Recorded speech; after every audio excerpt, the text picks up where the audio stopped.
Hey guys, what's up? Welcome back here to today's edition of the Fishing Teacher, and really appreciate you guys coming by the channel to check the video out and spend some time with me. I always appreciate that. Guys, today I want to have a conversation about fishing boat ramps in the wintertime. These are one of the most overlooked structures that you have, but they're some of the most productive. So I got some good tips and advice I want to pass along to you guys if you haven't tried this technique before, because it's a killer way to catch them for about the next couple months. So we'll get into that in today's video. Also, guys, just a quick invitation. I want to invite everybody out there. Here it is, first part of the year. You guys are looking to get stocked up on your tackle. Please swing by and check out my tackle warehouse link I put in every video description. If you guys are looking to purchase some tackle for this spring's fishing, if you guys use and bookmark my link in the description, that's a really good way to support the fishing teacher here, because the channel gets a small percentage of a commission on anything you buy. So big thank you from me and my family for everybody that's been using and bookmarking that link. Really appreciate that. Okay, boat docks are sort of like riprap in the fact that they're very common structures. I don't think that boat ramps get as much fishing pressure as riprap does, but they're very obvious, very common bass structures in about any lake. What a lot of people don't understand is how really incredible of a structure that a boat ramp is during the wintertime. The wintertime, when the water temperature is cold in the 40s and 50s, is the best time to fish ramps, for sure. If you gave me like a perfect scenario as far as catching fish on boat ramps, give me water temperatures between say 45 to 50 degrees, and probably about probably 2 foot of visibility, something like that. A little bit of stained water. It's not really a good technique for super clear water or super dirty water, but about 2.5 foot of visibility is perfect for boat ramp fishing.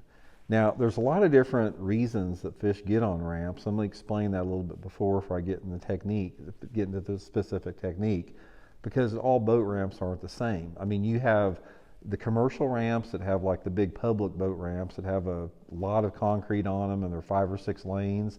And then you have the residential boat ramps that people that have houses on the lake have to launch their boats. Now, both of them can be really good, because what happens is when somebody makes a boat ramp, they have got to make an angle. So they've got it, usually when there's a boat ramp to put in, there's been a backhoe or something coming there, and they've deepened it up a little bit. They've sharpened the angle up a little bit.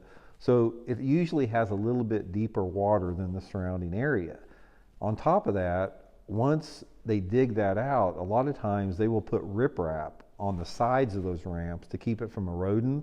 So not only on a boat ramp do you have the actual concrete, but on the sides of them, even way out into the water, even off to the end of the ramp, there's rock a lot of times that are along the edge of that rock. So you have the rock riprap that's underwater, and you have the concrete, and then at the end of the ramp, a lot of times you have a hole down there, because when people are putting their boats on the trailer, the prop wash on that ramp a lot of times will tend to create like a hole at the end of that ramp. So a lot of times you have a depression there. So given that, you have a diversity of cover. You got rock, you got concrete, you got maybe some drops, a little bit deeper water. Perfect structures for fish. And on top of that, boat ramps hold a lot of heat in the wintertime. They're flat concrete. They reflect a lot of heat. A lot of times the water is a little bit warm around them. But for whatever reason, bass love to live around boat ramps, in the wintertime, especially if there's some other structures nearby. Now, a lot of times on a boat ramp, you'll have some adjacent riprap or docks or something that even makes it better. But specifically, let's just talk about fishing the ramp itself per se.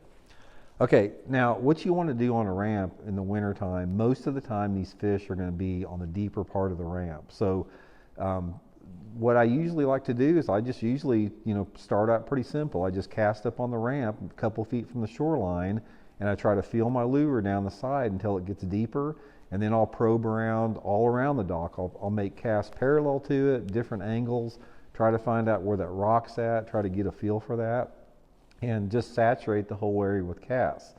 Now, there's a couple different lures that are going to be really, really good for riprap fishing. One of my favorite lures is a jerkbait in the wintertime. A jerkbait can be extremely productive, especially if the water's a little bit cleaner. The other lure that I use is some type of a small crankbait that will get down 5 or 6 feet deep. Some type of it doesn't have to be like a finesse crankbait, but some type of a smaller crankbait that's got at least a medium lip on it to allow that bait to get down into that 3 to 6 foot of water, off the deeper part of that ramp. Those are probably my two favorite baits, and also those hybrid type crankbaits like that Megabass X Nanahan plus 2, or the Megabass Live X Revenge, some type of those little deep dive and jerk baits that are finessey looking. Those also work good.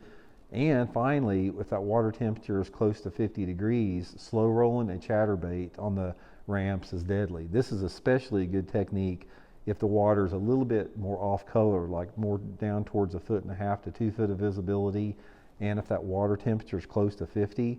I tell you guys, right off the bat, is one of the best ways to catch big ones in the late winter time is when you get around 50-degree water and you got some off-colored water, throw some type of a brown and orange or red chatterbait and just slow roll it just off the bottom on those ramps. And I've caught a bunch of good fish doing that.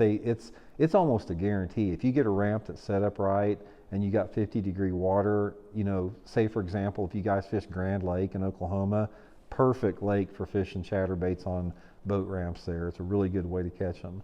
So anyway, just it's not difficult. I mean, they're easy to locate, easy to find. I've had a couple different tournaments where I've got on a boat dock pattern, and I'll just get on Google Earth and I'll locate where all the docks are at on Google Earth, and I can go right over there in the tournament. And usually it's just super productive. And don't discriminate between the type of docks. I've caught them good off of like the big public ramps. I've caught them off the, just the private ones too. You just have to fish them wherever you find them. And normally the best ones are the ones that are positioned around a little bit deeper water. They're always a little bit better if they're on a little bit steeper bank. So anyway, I hope it helps out, guys. We'll talk later.